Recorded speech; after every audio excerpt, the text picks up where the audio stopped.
사랑하는 성도 여러분, 또 2022년도 또 새해가 시작되었습니다. 우리가 또 새해가 시작해서 오늘 또 이렇게 처음으로 또 우리 주일 예배를 드리는데요. 오늘 우리가 드려지는 그러한 예배 속에서 또 하나님께서 역동적으로 일하시는 그러한 놀라운 능력이 오늘 우리의 예배의 삶 속에 있기를 원하고, 또 새로운 그러한 피조물로서 우리 주님께서 우리를 불러주셨는데, 또 이 시간 새로운 마음으로 또 우리 2022년도를 또 하나님의 복음의 능력 안에서 여러분들 이 한 해도 승리하시기를 원합니다. 이 시간 우리 다 같이 묵상하며 나아갈 때 우리 1월 2일 우리 주일 예배 하나님 앞에 온전히 올려드리겠습니다. 너희는 유혹의 욕심을 따라 썩어져가는 구습을 따르는 옛사람을 벗어버리고 오직 너희의 심령이 새롭게 되어 하나님을 따라 의와 진리의 거룩함으로 지으심을 받은 새 사람을 입으라. 그런즉 누구든지 그리스도 안에 있으면 새로운 피조물이라. 이전 것은 지나갔으니 보라 새 것이 되었도다. 하나님 감사합니다. 우리 지난 해에 우리들의 연약한 모습, 또 실패한 모습, 낙심한 그러한 모든 모습은 이제 이전 것이 되었고, 하나님 정말 2022년도 이 새해를 맞이하면서 우리가 새로운 결단과 새로운 마음으로 시작하기를 원합니다. 우리의 마음속에 하나님 희망을 두시고, 또한 주께서 소망을 주셔서 하나님께서 우리의 인생을 이끌어 주시고, 하나님 우리가 지금 계획하고 준비하는 모든 것 속에 주님께서만 영광 받아 주시며, 오늘 또 이 예배를 통하여서 하나님 우리들의 마음속에 하나님의 마음을 부어주시기를 원합니다. 이 시간에도 말씀으로 우리가 굳게 서기를 원하고, 또 믿음의 결단을 하기를 원하오니 성령 하나님께서 예배하는 자들의 마음을 붙드시고 위로하시고 함께하여 주시기를 간절히 바라고나오며 사랑이 많으신 예수님의 이름으로 기도하옵나이다. 아멘. 이 시간 우리 다 같이 사도신경으로 우리의 신앙을 고백하겠습니다. 전능하사 천지를 만드신 하나님 아버지를 내가 믿사오며 그 외아들 우리 주 예수 그리스도를 믿사오니 이는 성령으로 잉태하사 동정녀 마리아에게 나시고 본디오 빌라도에게 고난을 받으사 십자가에 못 박혀 죽으시고 장사한 지 사흘 만에 죽은 자 가운데서 다시 살아나시며 하늘에 오르사 전능하신 하나님 우편에 앉아 계시다가 저리로서 산 자와 죽은 자를 심판하러 오시리라. 성령을 믿사오며 거룩한 공회와 성도가 서로 교통하는 것과 죄를 사하여 주시는 것과 몸이 다시 사는 것과 영원히 사는 것을 믿사옵나이다. 아멘.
네, 이 시간에는 우리 갈라디아서 6장 우리 17절, 18절 말씀을 가지고 2022년도 신년 메시지를 같이 나누고자 합니다. 갈라디아서 6장 우리 17절, 18절 우리 같이 한 목소리로 말씀 받도록 하겠습니다. 이후로는 누구든지 나를 괴롭게 하지 말라. 내가 내 몸에 예수의 흔적을 지니고 있노라. 형제들아, 우리 주 예수 그리스도의 은혜가 너희 심령에 있을지어다. 아멘. 이 시간에는 우리 2022년도 내가 만들 스티그마는 이라는 그런 제목을 가지고 하나님의 은혜를 나누도록 하겠습니다. 특별히 미국에서 자동차를 구입할 때 같은 모델이라도요, 그러한 이 옵션이나 어떤 그 스펙에 따라서 가격 차이가 굉장히 천차만별인 것을 우리가 알 수 있습니다. 그 엔진의 어떤 그 사이즈나 성능에 따라서, 그리고 또한 인테리어를 어떤 거에 쓰느냐에 따라서 달라지게 되는 거죠. 그래서 우리는 이러한 이 자동차의 어떤 그 특별함, 그것을 우리가 스펙이다, 아니면 스페시피케이션이다, 이렇게 얘기를 합니다.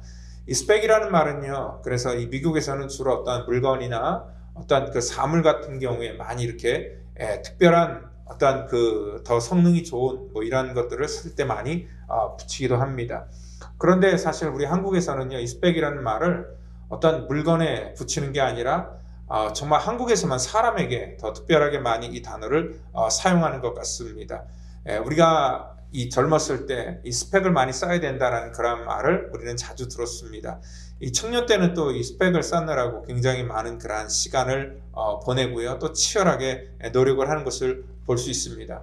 왜냐하면 한국 사회는요, 사람을 판단하고 또 평가할 때 그 사람이 어떤 이 스펙, 어떤 그 특별함을 갖고 있느냐를 굉장히 중요하게 생각하고 그 사람을 판단하는 그러한 기준으로 삼기 때문에 그렇습니다.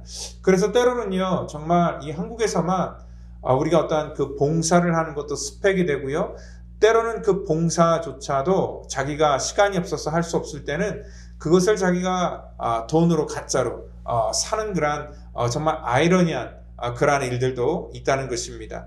왜냐하면 그것들 스펙을 쌓는 것이 쉽지 않기 때문에 그렇습니다. 스펙은 어떻게 보면 직장을 구하는 그러한 젊은 사람들을 평가하기 위해서 이러한 토익 시험이라든지 아니면 토플 시험이라든지 아니면 어떤 그 라이센스, 학점, 이런 여러 가지 거를 얘기하기도 합니다.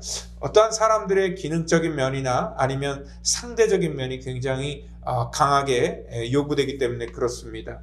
그래서 이러한 그 스펙을 중시하는 그러한 그 사회 속에 전에도 한번 소개했던 그러한 일이 있는데 그 김정태 씨가 쓴 스토리가 스펙을 이긴다라는 그러한 책이 있습니다. 그러니까 그분은요, 이 스펙 과잉의 그러한 늪에서 자기의 시간을 낭비하지 않기 위해서는 자기 나름대로만의 인생의 스토리가 있어야 된다라고 얘기를 합니다. 그래서 그분은요, 그 책에서 정말 최고가 아니라 the best가 아니라 the only, 그러니까 유일한 것이 더 매력적이고 또 유일한 것이 더 능력이다라고 이렇게 말하고 있습니다. 그분은요, 자기 인생을 이렇게 쭉 비춰보면서 자기 인생 속에서는 어떠한 스펙도 자랑할 것이 없다라고 이렇게 얘기를 합니다.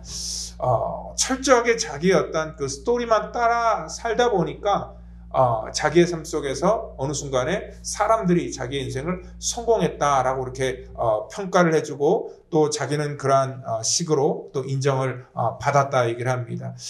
그 사람이 사실 자기 개인 경험 속에서 학교를 졸업할 때까지만 하더라도 남들에게 내세울 만한 그러한 특별함이 없었습니다. 학교도 사실 한국사를 전공했고요. 그리고 남들 다 따는 그런 토익 점수 이런 것도 없었고, 그리고 1등으로 졸업한 것도 아니고, 또 어떠한 특별한 인턴십 경험도 없었고, 또 어떠한 공모전이나 이런 데서 상을 탄 경험은 거의 전무했고요. 거기다가 컴퓨터를 다루는 그런 능력도 없기 때문에 사실 사회에서 자기가 졸업은 했지만 어떠한 그 직장을 얻는 데 있어서 많은 그러한 부족함을 가지고 있었다. 그래서 이 스펙 중심의 한국 사회에서 보면은 자기는 낙오자였다라고 그렇게 얘기를 합니다. 그의 마음속엔 그렇지만 자기가 정말 만들어 나가기를 원하는 그러한 자기만의 꿈과 어떠한 그러한 이 소망이 있었습니다. 그런데 한국 사회에서는요, 그러한 아무리 꿈이 있고 열정이 있고 하더라도 어떤 이 보여지는 그러한 그 스펙이 없으면은 그 사람이 쓰임받을 수가 없는 그러한 사회 구조이기 때문에 그 사람은 20대에 굉장히 많은 고민을 했다고 합니다. 늦은 나이였지만 20대에 그래도 후반에 내가 다른 사람들이 지금 만들어 놓은 그런 스펙을 자기도 만들 것인가. 그래서 열심히 그 스펙을 쌓으며 살 것인가. 아니면은 다른 사람들이 걸어가지 않는 자기가 좋아하는 길을 걸어갈 것인가. 굉장히 많은 고민을 하고요. 그는 과감하게 모든 사람들이라는 그런 스펙을 만드는 그런 과정을 다 던져버리고 그는 해외로 눈을 돌리는 그런 선택을 했다. 그렇게 얘기를 합니다. 그 사람이 얘기하는 주장은요. 스펙이 필요 없다는 것이 아닙니다. 너무나 지나치게 그러한 이 스펙을 과잉으로 임수하는 그러한 우리들의 이 현상, 삶의 현상들 또 사회적인 구조에 대해서 우리가 한번 다시 생각을 해봐야 된다라는 그런 주장을 하고 있다는 것이죠. 그러니까 그 사람이 하는 말이 그렇습니다. 뭐냐면 자기 삶 속에 어떤 그 성공이란 보편적으로 모든 사람들이 말하는 성공이라는 것들을 자기가 포기했더니 어느 순간에 자기가 성장하기 시작했다라는 그런 얘기를 합니다. 그리고 또한 다른 사람들로부터의 어떤 그 비교하는 것, 그거를 멈추기 시작하니까 이제 자기는 구별되기 시작했다라는 그런 고백을 하고요. 그리고 자기는 최고가 되기를 원하는 것들을 포기를 하니까 유일한 길로 자기가 나가게 되었다. 그런 얘기를 합니다. 그러니까 어떤 그 상품이 되는 것을 포기하니까 작품이 되었다라고 이렇게 쉽게 얘기를 합니다. 여러분들 이런 것처럼 우리 삶 속에는요, 이 사회는 보여지는 것들로 인하여서 어떤 the best, 최고만 요구하고 그리고 우리는 최고가 되기를 원하고 또한 다른 사람들에게 어떠한 그 비교를 하면서 항상 우리는 이 땅 가운데 스스로의 어떤 위치를 찾고자 하는 그러한 모습들이 있습니다. 그렇기 때문에 우리는 굉장히 스트레스를 받는 그러한 삶을 살게 되는데요. 이 사람은 정말 자기만이 원하는 그러한 삶의 방법을 찾았다라고 얘기를 합니다. 사람들은요, 보편적으로 어떠한 경우에서 매력을 느낄까? 여러분들 이런 일을 한번 생각해 보십시오. 우리가 길을 지나가다가 옷을 파는 매장을 지나가는데 거기에 이 마네킹에 아주 이쁜 옷들이 이렇게 걸려 있습니다. 물론 그 마네킹을 만들 때는요, 그 옷에 가장 맵시가 나는 형태의 그러한 몸매로 마네킹을 만들고 거기에다가 옷을 입혀 놓습니다. 그런데 우리가 그 마네킹을 보면서 물론 최고의 좋은 그러한 비율로 마네킹을 만들지만 그 마네킹을 보고 매력을 느끼는 사람은 아마 없을 것입니다. 여러분들 우리가 살면서 매력을 느끼는 것은요, 그 사람의 어떤 그 몸매라기보다는 그 사람이 갖고 있는 어떤 그 이미지에 더 많은 그러한 매력을 느낀다는 거죠. 그러니까 그 사람만이 갖고 있는 그러한 고유한 아주 독특한 그러한 그 이미지가 있습니다. 실질적으로 그러한 것들에서 그 사람이 풍기는 그러한 인상이나 아니면 그 사람의 어떤 행동이나 또 그 사람의 어떤 인격 속에서 보여주는 그러한 모습을 통하여서 더 많은 그러한 매력을 느낀다라고 얘기를 하죠. 그러니까 사람들은 완벽함에서 매력을 느낀다기보다는 그 사람만이 갖고 있던 고유의 그러한 그 유일성에서 더 많은 그러한 매력을 느끼게 된다는 것입니다. 그렇기 때문에요, 우리는 굳이 남들과 똑같아질 필요도 없는 것이고요. 또 자기가 남들과 똑같아지기 위해서 스트레스를 받을 필요도 없다는 것입니다. 왜냐하면 사람은요, 하나님께서 각자 그 사람에게 맞게끔 하나님의 그 이미지를 만들었지만 그 안에 또 독특함을 우리 가운데 주셨기 때문에 그렇다는 것입니다. 여러분들 우리가 이 젊은 사람들이 취업을 할 때 그 인사 담당자들이 하는 말이 있다 그래요. 사람들은 사실 어떤 그 스펙을 굉장히 중요하게 생각하고 또 그것에만 전념을 하지만 실질적으로 인사를 평가하는 그러한 사람들이 보는 것은 그 스펙보다는 그 사람이 그 직장에 들어와서 어떠한 열정을 가지고 또한 어떠한 그 이 꿈을 가지고 그 일들을 감당하는가, 그것을 훨씬 더 많이 본다고 합니다. 여러분들 그렇기 때문에 약자가 똑같이 강자와 어떤 그 스펙에 대해서 싸울 때에 약자는 항상 질 수밖에 없습니다. 왜냐하면 전부 다 똑같은 게 아닙니다. 어떤 사람은 그 태어날 때부터 우월한 그런 유전자를 가지고 태어나는 사람이 있습니다. 아주 머리가 좋은 사람이나 아니면 신체가 좋은 사람이나 어떤 그 독특함을 가지고 이 땅 가운데 태어나는데 우리가 그런 사람과 똑같이 겨루어서 절대 이길 수가 없기 때문에 그렇습니다. 그렇기 때문에요. 우리가 약하다고 느낄 때는 게임의 룰을 우리가 달리해야 된다는 것이죠. 그러니까 똑같은 그러한 모습으로 보는 것이 아니라 나는 약하지만 또 내 안에서 나만이 느낄 수 있고 나만이 누릴 수 있는 그러한 특별함이 굉장히 중요하다. 그렇게 얘기를 하고 있습니다. 우리가 흔히들 그렇습니다. 완벽한 사람이나 능력 있는 사람을 보고 겉으로 볼 때는 다 부러워하고 대단하다라고 이렇게 얘기를 할지 모르겠지만 속으로는 그래요. 너 잘났다라는 그런 얘기들을 참 많이 합니다. 근데 반면에요. 좀 부족해 보이지만 그 사람만의 어떤 그 눈물이 넘치는 실패 스토리 같은 것들을 우리가 들을 때 그 사람의 실패 스토리가 오히려 자기에게 더 위로가 되고요. 또 그 사람이 흘리는 그런 눈물이 나에게 더 많은 감동을 줄 때가 있기 때문에 그렇습니다. 여러분 우리가 일상 속에서 이러한 일들을 많이 경험하죠. 특별히 우리 한국에 보면은요 노래 잘하는 사람이 굉장히 많습니다. 그래서 저도 가끔 이제 그 한국에서 오디션 프로그램 같은 거를 보는데요. 그 오디션 프로그램 나오는 사람마다 정말 한국 사람들은 왜 이렇게 노래를 잘하는지 정말 잘하는 인재들이 너무나 넘쳐납니다. 참 이 심사위원들이 그렇게 많은 그런 실력 있는 인재들 속에서 또 다른 그런 베스트를 뽑기가 정말 힘들 것 같습니다. 근데 항상 그 오디션 프로그램을 보면은요, 그 심사위원들이 하는 말이 있어요. 가수 흉내 내는 것이 아니라 그 사람만이 갖고 있던 진실한 자기의 소리를 내는 것을 굉장히 중요하게 보는 것이죠. 그러니까 아무리 노래 실력이 좋고 또 연주 실력이 뛰어난다 할지라도 그 사람이 다른 사람에게 어떠한 그 매력을 줄 수 있는 것은 어떠한 완벽한 기교와 또 완벽한 그러한 이 테크닉에서 나오는 그러한 것들이 아니라 그 사람이 비록 조금 어설퍼 보이고 그러한 실력 면에서 좀 딸릴지 모르겠지만 그 사람만이 갖고 있던 어떤 고유한 스토리를 가지고 있을 때 그러한 것에 더 귀를 기울이게 되고 더 매료가 된다라고 그렇게 얘기를 합니다. 그렇기 때문에 오늘 자기만이 표현할 수 있고 또 자기만이 갖고 있던 그런 감성을 중요하게 생각해야 된다라고 그렇게 얘기를 합니다. 여러분들 사실 우리가 이 땅 가운데 살아갈 때도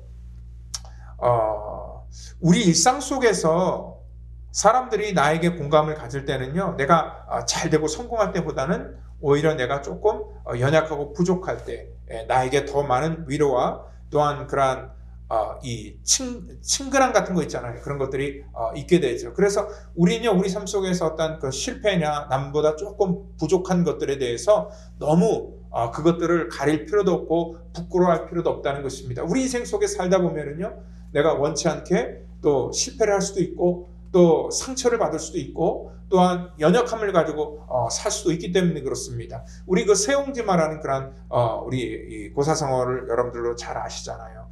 특별히 그 메시지가 전하는 것들이 무엇입니까? 삶을 살면서 우리 삶 속에 안 좋은 일들 또 우리 삶 속에 어떤 그 실패라고 인정되는 그러한 모든 것들이 그 당시에는 굉장히 괴롭고 힘든 그러한 일들이지만 그것들이 나중에는 우리의 삶 속에 더 많은 좋은 자양분이 되어서 우리의 삶을 더 좋은 쪽으로 인도할 수 있다라는 그런 말인 것처럼 지금 우리 삶 속에서 어떤 부족함이나 실패나 연약한 것들 때문에 우리가 좌절할 필요가 없다는 것입니다. 우리가 지난 한 해를 돌이켜볼 때 우리가 많은 것들을 계획하고 또한 이것을 꼭 하겠다라고 이렇게 결심을 했지만 하지 못한 일이 많고요. 또 우리 삶 속에 예기치 못한 그런 이 환경 때문에 참 어려움이 많았습니다. 그렇지만요, 우리가 이 환경을 보면서 우리가 좌절하거나 또 주저앉을 필요가 없는 것이 뭐냐면 우리의 갖고 있던 어떤 연약함, 이러한 실패를 통하여서 또 다른 그러한 이 성장의 길로 우리가 나아갈 수 있기 때문에 오늘 이러한 것들에 대해서 우리가 좀 다시 한번 깊이 생각을 해야 되고요. 그리고 사실 어떤 성공보다는 이 성공은 대부분 전형적인 그런 사례를 갖고 있지만 이 실패 속에서는 굉장히 다양한 스토리를 갖고 있거든요. 그리고 또한 이 실패에는 굉장히 다양한 그런 요소들의 그런 그 눈물과 또한 웃음과 또한 아픔 이런 것들이 공존하고 있기 때문에 우리는 사실 이러한 실패 속에서 더 많은 그러한 감동을 받고요. 또 위로도 받게 된다는 것입니다. 오늘 사람들이 이러한 감동을 받고 공감을 갖는 것은 바로 이러한 우리의 삶 속에서 일어난 다양한 그러한 이 실패 얘기를 통해서 나타나게 된다는 것입니다. 왜 제가 이렇게 스토리에 대해서 또 이러한 그 스펙에 대해서 말씀을 드리냐면요. 우리가 신앙생활하는 것도 이와 똑같기 때문에 그렇다는 것입니다. 우리가 신앙생활 잘하는 사람들은요. 어떻게 보면은 뭐 정말 똑똑해서 어떤 교리 같은 것도 많이 알고 그리고 또 훈련도 많이 받아서 뭐 사람들에게 복음을 전할 때도 굉장히 논리적으로 또 조직적으로 잘 체계적으로 전하는 것. 그 사람이 굉장히 똑똑하고 정말 그 사람이 믿음이 좋은 것 같지만 실질적으로 우리가 은혜를 받는 것은요. 훈련을 받지 못하고 비록 그 말이 매끄럽지 못하고 좀 어눌해 보일지라도 그 사람의 마음속에 진심으로 자기 삶 속에서 경험했던 그러한 삶의 체험들, 자기만이 갖고 있는 그러한 그 스토리가 더 많은 사람들에게 감동을 주게 된다는 것이죠. 내가 찬양을 불러도 정말 뭐 오페라 가수나 아니면은 뭐 가수처럼 막 정말 이 압도적이고 정교하고 뛰어난 찬양을 하지 못할지라도 그 찬양을 부를 때 내 마음속에 진심이 있고 내 눈에 눈물이 고일 때 더 많은 그러한 은혜를 사람들에게 줄 수 있고요. 또한 그것이 하나님께도 온전한 그러한 영광이 된다는 것을 우리가 알 수 있습니다. 그래서 자기만이 간직하는 그러한 인생의 스토리를 갖는 것들이 굉장히 중요하다는 것입니다. 오늘 사실 이러한 그 세상에서 말하는 스펙만 놓고 볼 때는 예수님의 제자들 중에서요, 가룟 유다 정도만 좀 자격이 있을지, 나머지 그런 제자들은 사실 그 스펙을 놓고 따지고 보면은 제자가 될 만한 그런 조건을 갖고 있는 사람들은 아무도 없었다는 것입니다. 그러니까 요즘 정말 주의 종이 되겠다, 그리고 또한 신학을 공부해야 되겠다라고 이렇게 이 신학교에 간 그런 학생들, 하나님을 만나고 은혜를 받은 그런 신앙의 스토리를 많이 만들어야 되는데 전부 다 이 세상의 그러한 그 이 방법을 따라가면서 그 신학교 안에서도 스펙을 쌓으려고 많이들 노력을 합니다. 왜냐하면 교회에서 요구하는 것이 그 사람의 스토리가 아니라 스펙이기 때문에 그렇습니다. 그렇기 때문에 교회가 점점 이렇게 힘을 잃어버리고 또 목회자들이 또한 하나님의 그러한 이 능력과 권세를 이 땅 가운데 온전하게 믿음으로 증가하지 못하는 그러한 이유가 되지 않을까라고 조심스럽게 생각을 합니다. 하나님께서 목회자나 교회나 우리에게 무엇을 요구하실까? 하나님께서는 우리에게 어떠한 세상에서 인정받는 그러한 화려한 스펙이 아니라 정말 하나님을 직접 경험하고 만났던 그러한 진솔한 스토리를 아마 요구하실 것이다 라고 생각을 합니다. 여러분들 이 신앙의 선배들 중에서 이 바울을 우리가 위대한 신앙의 선배로 꼽는 그러한 이유가 뭐냐면 바울에게는요 정말 이 복음에 대한 그런 그 스토리가 있었던 사람이기 때문에 그렇습니다. 오늘 여기 본문을 보더라도 바울이 마지막에 자기가 이 갈라디아 교회에게 편지를 쓰면서 자기는 내 몸에 예수의 흔적을 지니고 있다 그렇게 말하고 있습니다. 이 흔적이라는 것, 이것이 오늘 이 본문의 제목인 바로 그 스티그마라는 그런 그 헬라 말입니다. 이것이 어떻게 보면 더 쉽게 하면 낙인이라는 그런 이 단어로 쓰이기도 합니다. 그러니까 뭐 짐승, 뭐 소나 가축 같은 거에 내 것이라고 인정할 때 거기다가 이렇게 불도장 같은 거를 찍어서 그것을 내 거로 삼잖아요. 그걸 낙인이라 그러죠.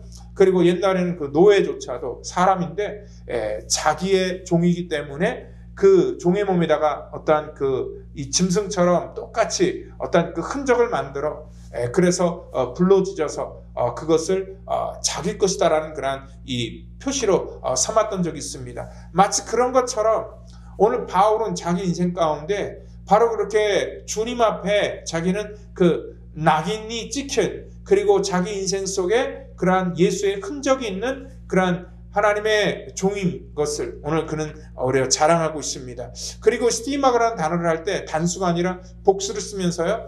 자기는 그냥 한 번의 어떤 흔적이 아니라 굉장히 다양한 삶의 흔적을 가지고 있다. 그렇게 말씀을 하고 있습니다. 여러분들 우리 몸에도 이렇게 몸 구석구석을 이렇게 뒤져 보면은요, 뭐 어떤 사람은 크게, 어떤 사람은 작게, 누구나가 다 이러한 이 상처들을 갖고 있습니다.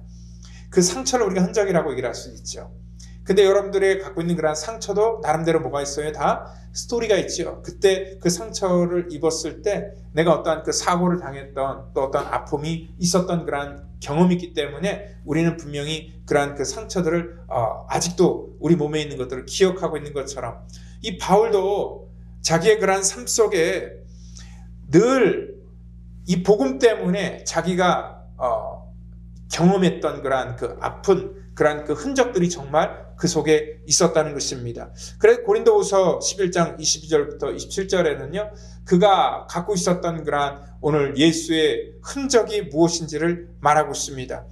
그러니까 내가 수고를 하는데 넘치도록 하고 옥에 갇히기도 많이 하고 매도 수없이 맞고 또 여러 번 죽을 뻔하였는데 유대인들에게는 40에 하나 감한매를 5번 맞았고 3번은 태장으로 맞고 1번은 돌로 맞고 3번 파선하고 일주야를 깊은 바다에서 지냈고 여러 번 여행하면서 강의 위협과 강도의 위험과 동족의 위험과 이방인의 위험과 신의 위험과 광야의 위험과 바다의 위험과 거짓 형제 중의 위험을 당하고 또 수고하고 했으며 여러 번 자지 못하고 졸이며 목마르고 여러 번 굶고 춥고 헐벗었다. 그러한 말을 하고 있습니다. 실질적으로 사도행전 14장을 보면 루스드라에서 복음을 전하다가 그러한 돌에 맞아서 그는 거의 사람들이 죽은 줄 알고 성 밖으로 던져 내친 그러한 일도 있었죠. 아마 그러한 이 돌에 맞은 그러한 그 상처, 그러한 상처들이 그의 삶 속에 흔적으로 남아서 그것뿐만 아니라 아까 이렇게 쭉 얘기했던 것처럼 정말 매도 수없이 맞고 이러한 아픔이나 이런 것들이 그의 외적인 것이나 내적인 곳에 아주 너무나 많았기 때문에 이 바울이 갖고 있는 그러한 그 스티그마, 상처라는 것들은 뭐냐면 그 흔적이라는 것들은 뭐냐면 그 흔적을 얘기할 때마다 그는 그 흔적 속에 정말 수많은 그러한 예수님에 대한 그러한 이 복음의 증거가 아마 그 상처를 통하여서 나올 수 있었을 것입니다. 정말 그는 이러한 모든 아픔이 그 아픔으로 끝나는 것이 아니라 그것이 하나님의 복음을 전하는 그러한 이 수단이 되었고요. 또 통로가 되었다는 것입니다.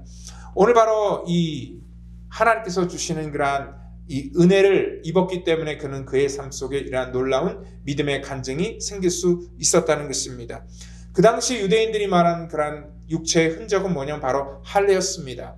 할례가 그들에게는 정말 자랑이 되는 그러한 어떻게 보면 스펙이라고 할 수 있었습니다. 그는 유대인이 되어서 유대인으로서의 어떤 표가 된 것을 자랑하고 또 그것이 자기에게 하나님 앞에 인정받는 것이라고 생각을 했습니다. 바울도 물론 유대인이었기 때문에 난지 8일 만에 할례를 받아서 똑같은 그러한 흔적이 있지만 바울은요 유대인들이 갖고 자랑했던 그러한 이 할례 흔적이 그의 삶의 어떤 중요한 것이 아니라 그의 몸속에 있는 하나님의 복음을 전하다가 무수히 얻은 그러한 그 상처들 그것들이 바로 하나님 앞에 영광이 되었고요. 그것을 가지고 하나님의 복음을 전할 수 있었다는 것입니다. 바울은요. 그래서 어느 곳을 가든지 간에 굉장히 다양한 그러한 스토리가 있었던 사람이었습니다. 저는요. 우리가 예수님을 똑바로 알고 믿으려면은 저희들의 인생 속에도 분명히 이러한 스토리가 있어야 된다는 것입니다. 저 역시도 하나님의 종이 되기를 결심했고 또 목회의 길로 들어서서 지금까지 오는 그러한 제 짧은 그러한 신앙의 여정 속에 수많은 그러한 이 예수로 인한 그러한 흔적들이 있습니다. 그 흔적들은 사실 그 순간순간마다 너무나 힘들고 괴롭고 정말 그것 때문에 하나님의 거룩한 길을 가는 데 있어서 제가 이것을 그만두느냐 아니면 계속 가야 되느냐 어떤 기로에 놓였던 데도 굉장히 많았습니다. 그렇지만요 꿋꿋하게 그러한 인생에 정말 힘들고 어려운 때들을 지났고요. 그것이 과거의 어떤 매듭처럼 그러한 그 흔적으로 남았지만 결국 그것은 저의 삶 속에 영원한 그러한 아픔이 아니라 그것으로 인하여서 오히려 더욱더 하나님 앞에 다가갈 수 있었고 하나님을 만나는 그러한 계기가 되었고요. 그리고 제 스스로가 더 하나님 앞에 겸손해질 수 있는 그러한 계기가 되었다는 것입니다. 우리가 지금 당하는 이러한 이 팬데믹, 이 코로나 바이러스로 인하여서 우리가 경험하는 그러한 예기치 못한 아픔, 이것도 어떻게 보면은 지금 우리가 이 당하고 있는 정말 이 흔적입니다. 근데 어떤 사람은 이 흔적이 정말 예수로 인한 그러한 흔적일 수도 있고, 어떤 사람은 경제적인 것이나 아니면 건강 때문에 그냥 생긴 그러한 흔적일 수도 있습니다.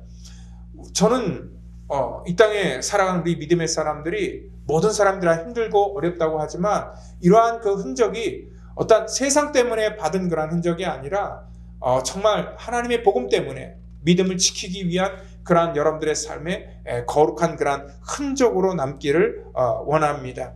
성경에는요, 수많은 그러한 사람들의 이야기가 있습니다. 스토리가 있습니다. 모든 사람들의 스토리 속에서, 그런데 가만히 듣다 보면은요, 전부 다 성공한 사람들의 스토리만 성경에 쓰여 있는 것은 절대 아닙니다. 우리가 좋아하는 그러한 믿음의 사람일지라도 여러분들 아브라함 같은 믿음의 조상도요, 그의 인생 속에 실패했던, 믿음으로 하나님의 때를 기다리지 못했던 그러한 인생의 스토리가 그 속에 들어있습니다. 우리는 어떻게 보면은요, 그가 믿음으로 하나님 앞에 독자 이삭을 막 드렸던 그러한 능력 있는, 아주 힘 있는 믿음도 우리가 존경하고 닮고 싶지만, 때로는 그의 연약한 모습을 통해서도 그 사람도 우리와 비슷한 사람이구나 라는, 비슷한 고민을 갖고 있었구나 하는 그러한 것에서 우리도 위로를 받을 수 있고요. 또한 다윗 역시도 정말 하나님 바라보실 때, 또한 유대인들이 가장 존경하는 그러한 인물이 바로 이 다윗인데요, 그렇게 위대한 인물도 그의 인생 속에 연약함과 넘어짐에 대한 그러한 허물들이 고스란히 여과 없이 성경에 나와 있는 것들을 통하여서 우리가 죄로 인해서 넘어질 때마다, 오늘 우리가 바울의, 또 다윗의, 또한 아브라함의 얘기를 우리가 들으면서 우리 삶 속에도 뭘 얻어요? 어떤 위로를 얻고, 저런 사람들도 인생 속에서 유혹을 받아 넘어졌지만 넘어진 것으로 끝나는 것이 아니라 다시 저들이 회개하고 주 앞에 돌아와서 힘을 얻어서 하나님의 놀라운 일들을 감당하고 믿음의 사람이 되었던 것을 우리가 본받을 때에, 오늘 저와 여러분들 속에 이러한 실패한 사람들의 이야기도 우리 속에 큰 위로가 된다는 것을 여러분들 기억하시고, 정말 우리가 실패했기 때문에 위축되거나 좌절하는 것이 아니라 하나님 앞에 더욱더 가까이 갈 수 있는 그러한 귀한 믿음의 통로가 되기를 원합니다. 인생의 어떠한 이 아픔을 통해서 우리의 부족한 영혼들을 깨워주기 때문에 그렇습니다. 오늘 이 땅 가운데 이 스펙이 굉장히 요란한 그러한 이 빈수레라면은요, 이 스토리라는 것은 이곳으로 고개를 숙이게 만드는 벼와 같다는 것입니다. 여러분들, 사실 우리가 살면서 인생의 스토리가 없어도요, 신앙의 스토리가 없어도 사실 구원은 받을 수 있습니다. 마치 예수님께서 십자가에 가실 때 그 구원받은 그런 그 강도처럼 평생 자기 방식대로 죄 짓고 살다가 마지막에 예수 믿고 천국 갔던 그러한 사람의 스토리도 있기 때문에 그렇습니다. 그렇지만요, 아마 그 마지막에 구원받은 강도는요, 아마 천국 가서도 후회했을 것 같아요. 물론 한편으로는 너무나 감사했겠죠. 나 같은 자가 천국에 왔다는 것이 감사했겠지만, 한편으로는 이런 마음이 들었을 겁니다. 내가 인생에 기회가 있을 때 나도 이 땅에 살면서 정말 이 복음 때문에, 주님 때문에 어떤 그 흔적을 좀 남기고 왔어야 되는데 아무것도 없다는 것 때문에 참 할 말이 없었을 겁니다. 그렇잖아요. 우리 남자분들이 군대 얘기를 많이 하는데, 그 중에서도 군대 얘기 많이 하는 사람들이 군대에서 정말 힘들게 고생한 사람들이 더 많이 하는 거죠.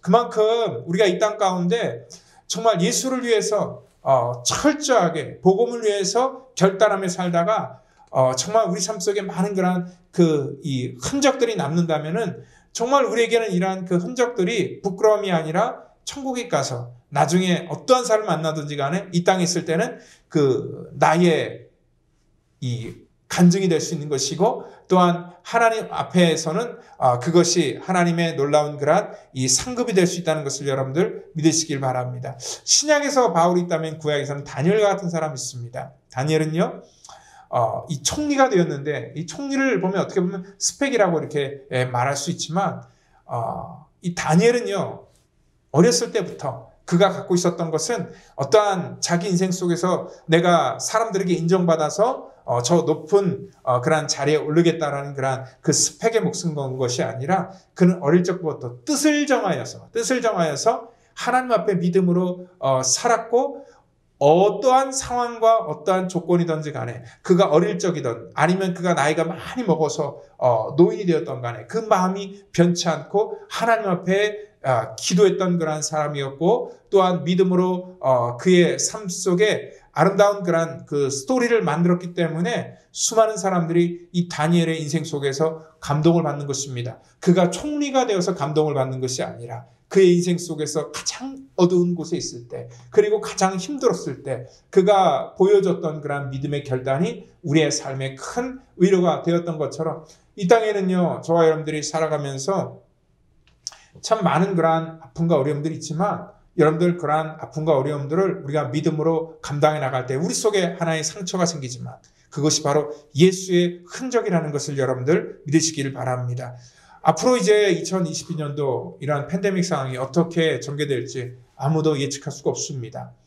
여러분들 어떠한 어려움이 언제 그칠지 그리고 언제 우리에게 다가올지도 사실 장담할 수가 없습니다. 그렇지만 이 환경과 어떠한 우리의 삶에 처한 그런 조건과 상관없이 나만이 경험할 수 있고 또 나만이 간증할 수 있는 그러한 이 복음의 스토리가 저와 여러분들에게 분명히 우리의 삶 속의 흔적으로 남기를 예수님의 이름으로 축원드립니다. 그리고 2022년도 한 해를 통해서 적어도 하나 이상의 믿음의 흔적을 여러분들의 삶 속에 남기셔서 마치 바람처럼 그냥 왔다가 사라지는 그런 인생이 아니라 정말 짧은 인생이지만 이 땅에 우리가 살아가면서 내가 여기 이렇게 살았노다 하는 그런 이 복음의 흔적을 이 땅 가운데 우리 자녀들에게 분명히 남겨주는 그러한 믿음의 신앙, 결단 있는 신앙이 되기를 예수님의 이름으로 축원드립니다. 다 같이 기도하겠습니다.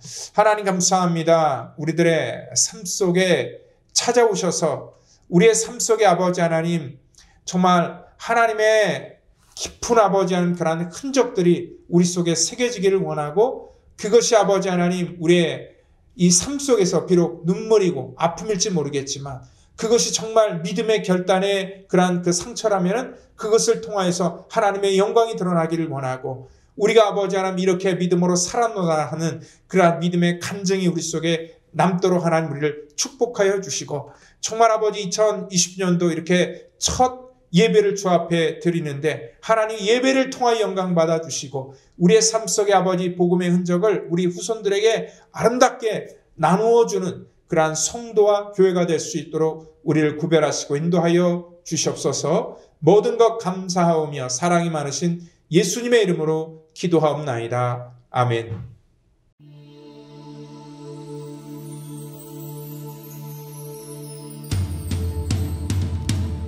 모든 이름의 능력이 되신 주님, 그 예수 그리스도를 선포하며 찬양합니다. 할렐루야!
시간 우리 드린 예물 위해서 기도합니다. 하나님 감사합니다. 사랑하는 믿음의 성도들이 또한 이 새해를 맞이하면서 또 하나님 앞에 귀한 예물을 구별하여 드렸습니다. 하나님, 저들의 드리는 또 이 귀한 예물을 받으시고 하나님 드려서 부족하지 않도록 하나님 채워주시고, 특별히 2022년도에 저들의 아버지 정말 손대는 모든 사업과 또 가정 속에 또 하나님의 지켜주시고, 또 하나님이 저들의 삶의 그러한 지경을 넓혀주셔서 더욱더 아버지 하나님 이 땅에 살면서 많은 일들을 할 수 있도록 하나님께서 정말 저들의 삶의 은혜를 더해 주시기를 원합니다.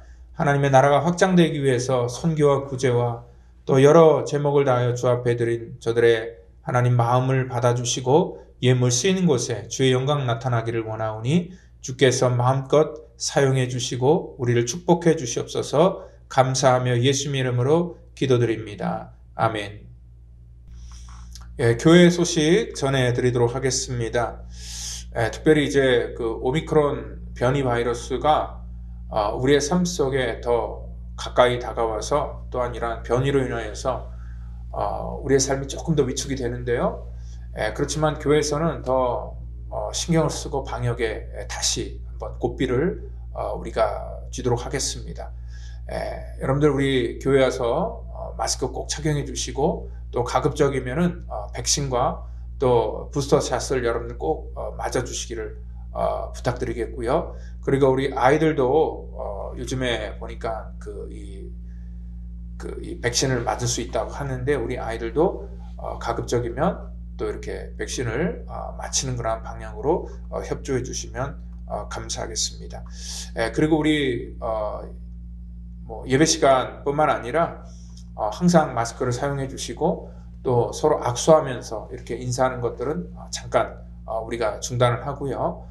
그리고 예배를 드리고 또 항상 조심을 하면서 그렇게 신앙생활을 하도록 하겠습니다. 그리고 우리 2022년도 우리가 또 이제 신년을 맞아서 시작하면서 우리 돌아오는 화요일부터 토요일까지 특별 새벽 예배를 드리려고 합니다. 그래서 우리 화요일 날은요 1남성교회, 또 수요일 날은 2,3남성교회, 그리고 목요일 날은 1, 2여성교회, 그리고 금요일 날은 3, 4여성교회, 그리고 토요일 날은 시온과 호산나 찬양대, 이렇게 해서 주간으로 예배를 드리고요. 또한 예배 후에는 교회에서 준비한 그런 간단한 아침 식사가 있습니다. 그래서 아침 식사 드시고요. 여러분들의 일터로 가시면 되겠고요. 그리고 식사 후에도 마스크를 착용하셔서 서로 간의 어떤 그 위생을 또 방역을 잘 지켜주시면 감사하겠습니다. 그리고 우리 1월 9일 날은 운영위원회가 있는 거 운영위원들 기억해 주시고, 또한 2022년도에도 우리 큐티와 또 성경 공부 힘써 주시고, 또 1월 8일부터는 우리 한국학교가 개강을 합니다. 그래서 우리 아이들이 정말 이곳에서 한국말을 잘 배울 수 있도록 또 협조해 주시고요. 제가 이렇게 듣기로는 한국 학교가 벌써 이미 다 마감이 됐다고 합니다. 그래서 벌써 외부의 사람들은 그러니까 웨이팅 리스트에 올라와 있지만 저희 교인의 자녀일 경우에는요, 그 웨이팅 리스트가 아무리 있다 하더라도 먼저 이렇게 우선순위로 우리 자녀들에게 아이들을 가르칠 수 있는 그런 기회를 교회에서 제공해 드리고자 합니다. 여러분들의 그런 많은 그런 관심과 협조를 부탁드리도록 하겠습니다. 그리고 또한 교회에 은퇴 목사님 부부가 이제 오셨는데, 우리 김형아 목사님 또 마가렛 김 목사님, 김형아 목사님은 한국에서 또 미국에서 이렇게 사역을 하시고 또 저희 교단과 이 자매 결혼을 맺은 그런 교단에서 목회를 하시고 은퇴하신 분입니다. 교회 오셔서 이제 은퇴 후에 이 복음에 확신이 없는 그런 분들에게 이 복음을 전하여서 그들에게 예수 그리스도를 온전하게 믿게 하는 그러한 개인적인 그러한 사역들을 하실 것이고요. 또 우리 마가렛 사모님은 또 우리 유아반과 또 우리 한국학교에서 교사하는 그러한 일들로 섬기기로 하셨습니다. 여러분들이 많은 그러한 관심을 주시고요. 또 이곳에서 잘 적응할 수 있도록 또 도와주시면 감사하겠습니다.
기도하겠습니다. 이제는 구원의 완성을 이 땅 가운데 이루시기 위해 십자가의 물과 피를 쏟으시며 우리의 죄악과 허물을 사해 주신 우리 구주 예수 그리스도의 그 놀라우신 은혜와 우리를 사랑하셔서 친히 이 땅에 오시고 십자가 지신 우리 하나님의 그 무한하신 사랑하심과 성령님의 교통감화 역사 충만케 하심이 오늘 이 땅 가운데 믿음의 새 길을 걷기를 원하는 사랑하는 우리 성도들, 저들의 자녀들, 또한 저들의 가정 사업터전 위에 또 가정에서 영상으로 예배를 드리는 믿음의 권속들 전체이르기까지 지금부터 영원토록 함께 하시기를 간절히 축원하옵나이다. 아멘.